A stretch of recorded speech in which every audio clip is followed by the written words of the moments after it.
ತೋರಣಗಟ್ಟೆ ಗ್ರಾಮದ ಬೀರದೇವರ ಸನ್ನಿಧಾನದಲ್ಲಿ ಕೂಡಿರ್ತಕ್ಕಂತ ಯಾರಿಪ್ಪ? ಪೂಜ್ಯ ನನ್ನ ತಾಯಂದಿರೇ, ಅಕ್ಕ ತಂಗಿಯರೇ, ಅಣ್ಣ ತಮ್ಮಂದಿರೇ, ಜಟಾಮಠದವರೇ, ತತ್ವಜ್ಞಾನಿಗಳೇ. ಹೌದಲ್ರಿಪ್ಪ. ಇದು ಎರಡನೆಯ ಸಂಧಿನ ಅನಂತ ಕೋಟಿ ಪ್ರಣಾಮಗಳನ್ನು ಸಮರ್ಪಿಸುತ್ತಾ ಜ್ಞಾನಿಗಳಾಗಿರ್ತಕ್ಕಂಥವ್ರು ಒಂದು ಮಾತನ್ನ ಹೇಳ್ತಾರ. ಗೋಪಾಲ, ಏನ್ ಹೇಳ್ತಾರಿಪ್ಪ ಜ್ಞಾನಿಗಳು? 12ನೇ ಶತಮಾನದಲ್ಲಿ ಅಕ್ಕ ಮಾದೇವಿ ಹೇಳ್ತಾಳ ಮಾತ. ಏನಂತ ಹೇಳ್ತಾಡ್ರಿಪ್ಪ? ತಂದೆ ತೀರಿದರೆ ಶಿರವು ಹೋದಂತೆ, ತಾಯಿ ತೀರಿದರೆ ಕರಳು ಬಗದಂತೆ, ಅಣ್ಣ ತೀರಿದರೆ ಬಲಭುಜ ಹೋದಂತೆ, ತಮ್ಮ ತೀರಿದರೆ ಎಡಭುಜ ಹೋದಂತೆ. ಹೌದ್ರಿಪ್ಪ, ಹೌದು. ಮನೆ ನಡೆಸುವಂತ ಮಡದಿ ತೀರಿದರೆ ಮನೆಯ ನಡಗಂಬ ಮುರಿದಂತೆ. ಹೌದ್ರಿಪ್ಪ, ಹೌದು. ಅತ್ತೆ ಮಾವರ ಮಾತನ್ನ ಮೀರಿ ತಾಯಿ ತಂದೆಯ ಆಜ್ಞೆದೊಳಗಿಲ್ಲದೆ ಗಂಡನಿಗೆ ತಿರಸ್ಕಾರ ಮಾಡುವ ಮಡದಿ ತೀರಿದರೆ ಎಡಗಾಲಿನ ಚಪ್ಪಲ ನಾಯಿ ಒಯ್ದಂತೆ.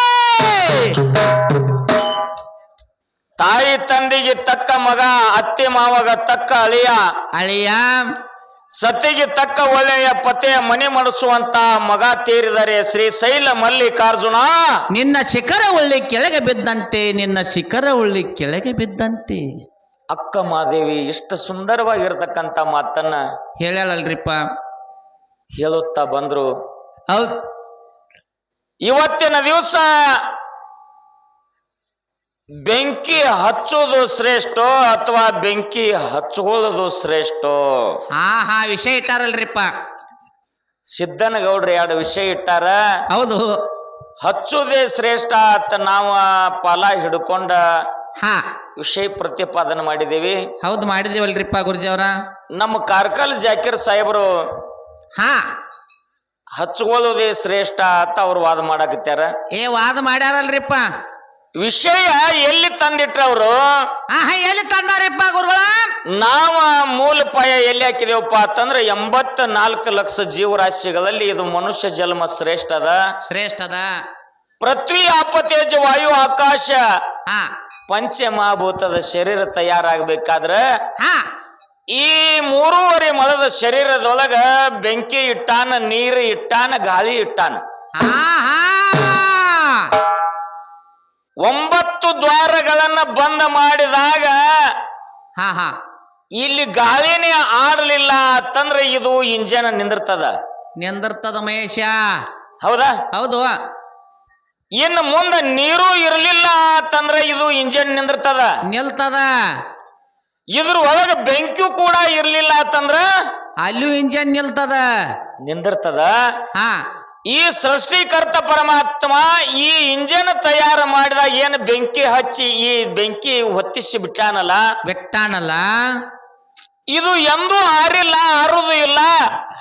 ಎಲ್ಲಿವರೆಗೆ ಇದು ಅನಿವಾರ್ಯ ಅನ್ನದ ಋಣ ಇರ್ತದೋ ಅಲ್ಲಿವರೆಗೆ ಇದು ಏನು ಹಚ್ಚಿ ಬಿಟ್ಟಾನ ಭಗವಂತ ಆರ್ಲಾರ್ದ ಬೆಂಕಿ ಹಚ್ಚಿದವನೇ ಶ್ರೇಷ್ಠ ಅಂತ ನಾವು ವಾದ ಮಾಡೀನಿ. ಹೌದು. ನೀವೆಲ್ಲರೂ ಕೇಳಿರಿ. ನಮ್ಮ ಸಾಹೇಬ್ರು ಒಂದು ಮಾತು ಹೇಳಿದ್ರೆ ನೀವೆಲ್ಲರೂ ಕೇಳ್ರಿ. ಏನ್ ಹೇಳ್ಯಾರಿಪ್ಪ? ಹಚ್ಚವ ಹೆಂಗಾರೆ ಹಚ್ಚಾಕ್ ಬರ್ಲಿ, ಹಚ್ಕೊಳ್ಳಿಲ್ಲ ಅಂದ್ರೆ ಅದೇನು ಮಾಡ್ತೈತಿ ನಮ್ಮನ. ಅವ್ರ ಮೂಲ ಪಯಾರಿ ತಳಾರಿ ಅವ್ರದ್ದು ಸಾಹೇಬ್ರ. ಅವ ಬೆಂಕಿ ಇಡಾಕ ಬಂದಾನ, ಇಟ್ಕೊಳ್ಳಿಲ್ಲ ಅಂದ್ರೆ ನಮ್ಗೇನ್ ಮಾಡ್ತೈತಿ ಅದು ತೆಗದಿಡಂಗಾರ ನಾ ಏನ್ ಮಾಡವ. ಅಶ್ವಶಕ್ತಿಯನ್ನ ಮುಂಜಾನೆ ಏನಾಗತ್ ನೋಡ್ ನಿನಗತಿ. ಪಾಯ ಇಟ್ಟು ಹಚ್ಬಿಟ್ಟಾರ ಅವರು ಸಾಹೇಬ್ರ. ಅವ ಮುಕ್ಕಣ್ಣ ಶಿವರಾಯ, ಕರುಣಾನಿಧಿ, ದಯಾಸಾಗರ. ಅವ ಇದ್ರೊಳಗೆ ಬೇಕತ್ತ ಬೆಂಕಿ ಇಟ್ಟಾನ, ಬ್ಯಾಡ ಅಂದ್ರೆ ತೆಗೆದು ಬಿಡು. ತೆಗದ್ರೆ ಅಲ್ಲೇನಾಯ್ತ್ರಿ, ಹೋಗಿ ಬಿಡುದಾಕತ್ರಿ. ಟಂಕ್ ನಾಕ ಅಂತ ಹೇಳಿ ತೆಗೆದು ಬಿಟ್ರೆ ಇಲ್ಲಿ ಏನು ಕೆಲಸ ಇಲ್ಲ, ಏನೂ ಇಲ್ಲ. ಇಲ್ಲಿ ಬೆಂಕಿ ಹಚ್ತಾನ, ಕರೆ ಹಚ್ಕೊಳ್ಳಿಲ್ಲ ಅಂದ್ರೆ ಆ ಬೆಂಕಿ ಏನ್ ಮಾಡ್ದೈತಿ ನಮ್ಮನ. ಹೌದು ಹೇಳ್ಯಾರಿಪ್ಪ. 4 ಮಂದಿ ಒಪ್ಪುವಂಗ ವಾದ ಮಾಡ್ರಿ. ಪಾಯ ಒಳಗೆ ಹಚ್ಚಿ ಬಿಡೋರು ಹೋಗ್ರಿ ಅವ್ರು. 4 ಮಂದಿ ಮನಸ್ಸು ಒಪ್ಪಬೇಕು ನೀವು ಮಾಡುವಂತ ವಾದ. ಹೌದು. ನೀವ್ ಹೇಳಿದ್ರಿ ಅದ ದಿವಟಿಗೆ ತಗೊಂಡು ಬೇಕಾದಲ್ಲಿ ಬೆಂಕಿ ಹಚ್ಚಾಕ ಬರ್ಲಿ ಹಚ್ಕೊಳಾಕ ಅದ ನಾವು ಹಚ್ಕೊಳಾಕ ರೆಡಿ ಇಲ್ಲ ಅಂದ್ರ ಆ ಬೆಂಕಿ ನಮಗೇನು ಮಾಡ್ತದ ಅಂದ್ರಲ್ಲ ಬೆಂಕಿ ಇರ್ಲಾರ್ದ ಈ ಶರೀರ ನಡೆದಿಲ್ಲ ನಡ್ಯಾಕ ಸಾಧ್ಯ ಇಲ್ಲ ಮಹೇಶ್, ನಡ್ಯಾಕ ಸಾಧ್ಯನೂ ಇಲ್ಲ. ಹೌದು. ಅದಕ್ಕ ಆ ಬೆಂಕಿನೇ ಬ್ಯಾಡ, ಅದನ್ನ ಹಚ್ಕೋದು ಬ್ಯಾಡತ್ತ ನೀ ಕೂತಿ ಅತ್ತಂದ್ರ 5 ಗಂಟೆಗೆ ನಮೋಜ್ ಬಂದಾಕತ್ ನಿಂದ ಬಂದ್ ಹಾಕತ್ರಿ ಮತ್ತ ನಡ್ಯಾಂಗಿಲ್ಲ. ಹೌದು. ವಿಷಯ ನೀವು ಬೆಂಕಿ ಹಚ್ಕೊಳ್ಳೋದು ಶ್ರೇಷ್ಠ ಅಂತೇಳಿ ತಂದು ವಾದ ಮಾಡಿದ್ರಲ್ಲ. ಕಾಶಿ ಪಟ್ಟಣದಾಗ ಕಬೀರದಾಸರು 2 ಪಂಥೀಯ ಜನ. ಹೌದು. 5 ಹೊತ್ತು ನಮಾಜು ಮಾಡ್ತಿದ್ರು, ಪಾಂಡುರಂಗನ 28 ಹರಿಪಾಠನು ಮಾಡ್ತಿದ್ರು ಅಂತ ಹೇಳಿದ್ರಿ. ಹೌದು ಹೇಳ್ಯಾರಲ್ರಿಪ್ಪ. ಪಾಂಡುರಂಗನ ಭಜನಾ ಮಾಡುವಂತ ಟೈಮದೊಳಗ ಊರಾಗಿರ್ತಕ್ಕಂತ ವೇಶ್ಯ ಹೆಣ್ಮಗಳಿಗಿದು ತಿರಸ್ಕಾರ ಆಯ್ತಲ್ರಿಪ್ಪ. ಊರಾಗ ಗೌಡ್ರಿಗೆ ಮತ್ತು ಹಲವರಿಗೆ ಈ ಪಿರಾದಿ ಹೋಗಿ ಹೇಳಿದ್ಲು. ಗೌಡ ಮತ್ತು ಕುಲಕರ್ಣಿ ಅವರು ಬಂದ ಕಬೀರದಾಸಿಗೆ ತಾಕೀತು ಮಾಡಿದ್ರು. ಮುಂಜಾನಿಂದ ಹಿಡಿದ್ರೆ ರಾತ್ರಿ 8 ಗಂಟೆ ತನಕ ಅಟ್ಟ ನೀನು ಈ ಭಜನಾ ಹರಿಪಾಠ ಮಾಡ್ಬೇಕು 8 ಗಂಟೆಗೆ ಬಂದು ಅದ್ರ ಮುಂದೆ ಜೋರ್ ಕಡ್ತಾ ಹಚ್ಚಿದೆ ಅಂದ್ರೆ ನನ್ನಿಂದ ಬತ್ತಂದಿ ಅಂದ್ರು. ಹೌದು. ಆಯ್ತಪ್ಪ ಅಂದವ್. ಆಯ್ತಪ್ಪ ಅಂದ. ಮತ್ ಹೊತ್ತು ಮುನಿಗೆ ಏನ್ ಮಾಡಿಬಿಟ್ಟ, ಹೆಂಡತಿ ಮಕ್ಕಳಿಗೆ ಕರ್ಕೊಂಡು ಹರಿಪಾಠ ಭಜನಾ ಚಾಲು ಮಾಡಿಬಿಟ್ಟು ವಿಠಲ ಚಾಲು ಮಾಡಿಬಿಟ್ಟಲ್ರಿಪ್ಪ. ಹೆಣ್ಮಗಳಿಗೆ ತಲೆ ಚಿಟ್ಟಾಕಿ ಹೋಗಿ ಗೌಡ್ರ ಮುಂದ ಕುಲಕರ್ಣಿಯವ್ರ ಮುಂದೆ ಹೇಳಿದ್ರು. ಆ ಕಡೆಯಿಂದ 5 ಲೀಟರ್ ಚಿಮಣಿ ಎಣ್ಣೆ ಕಡಿದು ತಗೊಂಡು ಬಂದ್ರತ್ ಹೇಳ್ರಿ ನೀವು. ಹೌದು. ಬಂದು ಗೌಡ್ರು ಕುಲಕರ್ಣಿಯವರು ಹೆಣ್ಮಗಳು ಕೂಡಿ ಯಾರ ಮನಿಗೆ ಬೆಂಕಿ ಹಚ್ಚಿದ್ರು? ಇವ್ರ ಮನಿಗ್ರಿ. ಕಬೀರದಾಸನ ಗುಡಿಸಲಕ್ಕೆ ಬೆಂಕಿ ಹಚ್ಚಿದ್ರು. ಕಬೀರದಾಸನ ಗುಡಿಸಲಕ್ಕೆ ಬೆಂಕಿ ಹಚ್ಚಾರ್ಲ. ನಾನು ಬೆಂಕಿ ಹಚ್ಚುದ್ರಲ್ಲಿ 2 ಪ್ರಕಾರಗಳದಾವ, ಆರಿಸೋದ್ರಲ್ಲಿ ಹಚ್ಕೊಳ್ಳೋದ್ರಲ್ಲಿ 2 ಪ್ರಕಾರದಾವತ್ತ. ನಮ್ಮ 3 ಚಂಜಿನ ಹೇಳಿ ಮೊದಲ ಮಾತಾಡಿದ್ವಲ್ರಿ ನಾವ. ಒಂದು ಧರ್ಮದ ಬೆಂಕಿ, ಒಂದು ಕರ್ಮದ ಬೆಂಕಿ. ಅದನ್ನ ಅವರು ಮಾತಾಡ್ಯಾರ ಮಾತಾಡಿ ಬಂದ್ ಹಚ್ಚಾರ್ರಿ ಅವ್ರು. ಗೌಡ್ರು ಹೆಣ್ಮಗಳು ಕೂಡಿ ಬಂದು ತುಕಾರಾಮನ ಈ ಒಂದು ಕಬೀರದಾಸನ ಗುಡ್ಡಲಕ್ಕೆ ಬೆಂಕಿ ಹಚ್ಚಿದ್ರು. ಬೆಂಕಿ ಹಚ್ಚಾರತ್ತಲ್ರಿಪ್ಪ. ಇದು ಅಜ್ಞಾನದ ಬೆಂಕಿ. ಇದು ಅಜ್ಞಾನದ ಬೆಂಕಿ ಹಚ್ಚಿದ್ರು. ಇಲ್ಲಿ ಕಬೀರದಾಸಂದು ಜ್ಞಾನದ ಬೆಂಕಿ ಹಚ್ಕೊಂಡ. ಹೌದು. ಪಾಂಡುರಂಗನ ಧ್ಯಾನದೊಳಗಿದ್ದ ದಿನನಿತ್ಯದಲ್ಲಿ ಕಂದಿಲಿ ಬೆಳಕಿನಾಗ ನಾನು ಭಜನಾ ಮಾಡ್ತಿದ್ನಿ. ಇವತ್ತು ದೊಡ್ಡ ಬೆಳಕ ಭಗವಂತ ಪಾಂಡುರಂಗ ಕೊಟ್ಟಾನ ತಿಳ್ಕೊಂಡು ಕುಣದಾಡಿ ಭಜನೆ ಮಾಡಕತ್ತ. ಪಾಂಡುರಂಗ ಕರುಣಾನಿಧಿ ದಯಾಸಾಗರ ಈ ಒಂದು ಕಬೀರದಾಸನ ಗುಡಿಸಲದೊಳಗಿಂದ ಕೊಳ್ಳಿ ತೆಗೆದ ವೇಶ್ಯ ಹೆಣ್ಮಗಳ ಗುಡಿಸಲ ಮೇಲೆ ಹಚ್ಚಾನಲ್ಲ, ಅದು ಜ್ಞಾನದ ಬೆಂಕಿ. ಈ ಕಡೆ ನೋಡಿ ಕಡೆ. ಹೌದು. ಗಾಳಿಗೆ ಹಾರಿ ಏನು ಒಂದು ಕಿಡಿ ಹೋಗಿ ಆಚೆ ಕಡೆ ಬಿತ್ತು ಹೆಣ್ಮಗಳ ವೇಶ್ಯ ಹೆಣ್ಮಗಳ ಗುಡಿಸಲಿಗೆ, ಅದು ನಿಜವಾದ ಬೆಂಕಿ.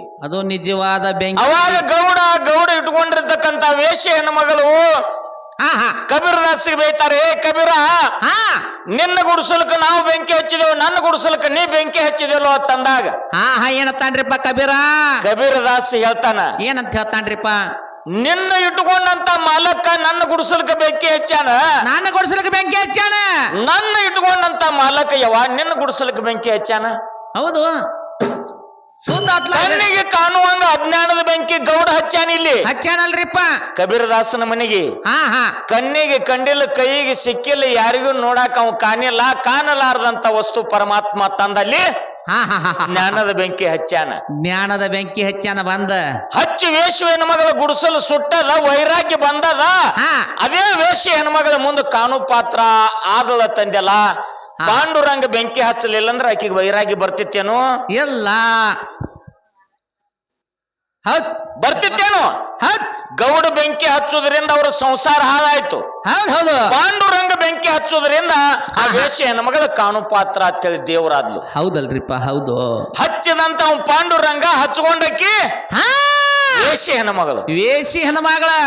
ಅಲ್ಲಿ ಹೆಣ್ಮಗಳ ವೇಶ್ಯ ಹೆಣ್ಮಗಳ ಗುಡಿಸಲಕ್ಕೆ ಬೆಂಕಿ ಹಚ್ಚಿದ್ರ ಸಹಿತ ಆಕಿನ ದೇವರು ಮಾಡ್ಯಾನಲ್ಲ. ಹಚ್ಚದಂತ ಪಾಂಡುರಂಗ ದೊಡ್ಡವ.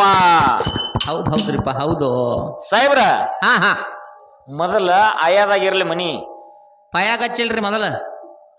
ಮೊದಲ ಮನಿ ಆಯಾದಾಗಿರ್ಲಿ, ಆ ನಂತರ ಪಾಯಾಗ ಹಚ್ಚಿಡ್ರಿ. ಹೌದು. ತದನಂತರ ನೀವ ಹಂಚಿನ ಮನೆಯರೇ ಹಾಕ್ರಿ, ಪತ್ರ ಸಡ್ಡರಿ ಹೊಡ್ರಿ, ಬಕರ ಸಲಾಪರೆ ಹಾಕ್ರಿ.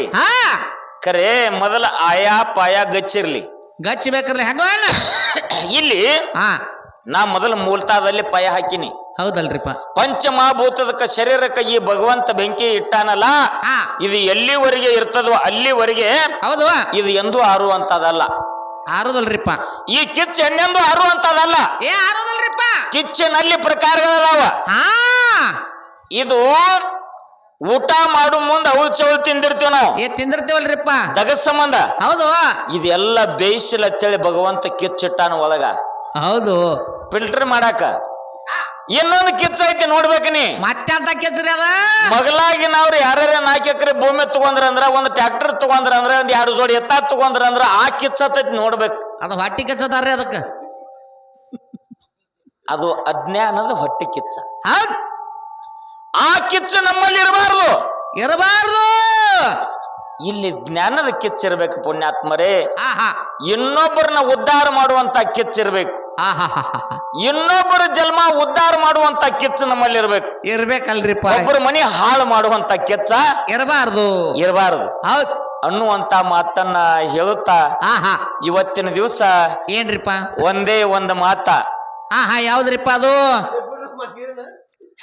ಅಟ್ಟ ಐತದ ಅಟ್ಟ ಇದೆ ಹಾ ಒಂದು ಮಾತನ್ನ ನಮ್ಮ ಸಾಹೇಬರು ಕೇಳಿದ್ರು ಏನು ಕೇಳ್ಯಾರಿ ಸಿದ್ಧಾಟಿಗೆ ಒಳಗೆ 2 ವಿಷಯವನ್ನ ಆಹಾ ಕೇಳ್ಯಾರಲ್ರಿಪ್ಪ ಕೇಳ್ಯಾರ ಹೌದು ಈ ಒಂದು ಹಾಲು ಮತ್ತ ಧರ್ಮದೊಳಗ ಧರ್ಮದೊಳಗ ಗದ್ಲ ಮಾಡ್ಬೇಡ್ರಿ ಯಾರು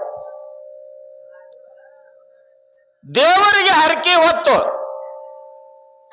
ದೇವರ ಹಬ್ಬ ಹಾಕ್ತಾರ ಹಾಕ್ತಾರಲ್ರಿಪ್ಪ ಬೇರೆ ದೇವರಿಗೆ ಕರ್ಕೊಂಡು ಬರ್ತಾರ ಹಾ ಹಾ ಬೇರೆ ದೇವ್ರ ಪಲ್ಲಕ್ಕಿ ಮನೆಗೆ ಬರಮಾಡಿಕೊಂಡು ಹೌದ್ ಪಲ್ಲಕ್ಕಿ ಒಳಗ ಬೇರೆ ದೇವರಿಗೆಲ್ಲ ನೈವೇದ್ಯ ಹಿಡಿದು ಹೌದು ಉಗಾಳಿಸಿ ಊಟ ಮಾಡ್ತಾರ ಈ ಉಗಾಳಿಸಿ ಊಟ ಮಾಡುವಂತಾದ ಹಾ ಹಾ ಎಲ್ಲಿಂದ ಬಂದದ ಎಲ್ಲಿಂದ ಬಂದದ ಹಾ ಇನ್ನು ಬೇರೆ ದೇವ್ರ ಪಲ್ಲಕ್ಕಿ ಭಕ್ತರ ಮನೆಗೆ ಬಂದು 1 ದಿವಸ ನಿತ್ತು ವಸ್ತಿ ಮಾಡಿ ಮುಂಜಾನೆ ಎದ್ದ ಹಾ ಹಾ ಹೊಂಟಿತಪ್ಪ ಅಂತಂದ್ರ ಪಲ್ಲಕ್ಕಿ ಹೊತ್ಕೊಂಡು ಅಂಗಳದಾಗ ಹೋಗಿ ಮನೆ ಕಡೆ ಭಕ್ತರ ಮನೆ ಕಡೆ ಮುಖ ಮಾಡಿ ನಿತ್ತು ಹರಕೆ ಕೊಡ್ತಾರ ಹರಕೆ ಪದ ಅಂತೇಳಿ ಹಾಡ್ತಾರ ಏ ಹಾಡ್ತಾರಲ್ರಿಪ್ಪ ಈ ಹರಕೆ ಪದ ಅನ್ನುವಂತಾದ ಯಾರ ಕಾಲದಿಂದ ಬತ್ತು ಹೌದು ಅನ್ನುವಂತ 2 ಮಾತು ಕೇಳ್ಯಾರ ಈ ಮಾರಗ ನುಡಿ ಒಳಗ ಹಬ್ಬ ಯಾವಲ್ಲಿ ಹುಟ್ಟ್ಯಾವೋ ಹರಕೆ ಯಾವಲ್ಲಿ ಹುಟ್ಟ್ಯಾವೋ ಹಾ ಹಾ ಸುಂಕ ಯಾವಲ್ಲಿ ಹುಟ್ಟ್ಯಾವೋ ಶಂಕ ಯಾವಲ್ಲಿ ಹುಟ್ಟ್ಯಾವೋ ಹೌದು ಹಗ್ಗ ಯಾವಲ್ಲಿ ಹುಟ್ಟ್ಯಾವೋ ಮಗ್ಗ ಯಾವಲ್ಲಿ ಹುಟ್ಟ್ಯಾವೋ ಹೊಟ್ಟ್ಯಾವ ಅನ್ನತಕ್ಕಂತಾದ ಮಾರಗ ರೂಪದೊಳಗ ಹಾಡ್ಕೋತ ನಮ್ಮ ಜಾಕೀರ್ ಸಾಹೇಬ್ರ ಮಾತಿಗೆ ಉತ್ತರ ಕೊಟ್ಕೋತ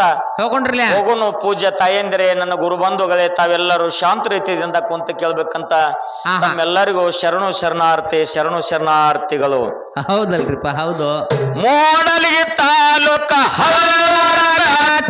ಗೋಪಾಲ ರಜೋ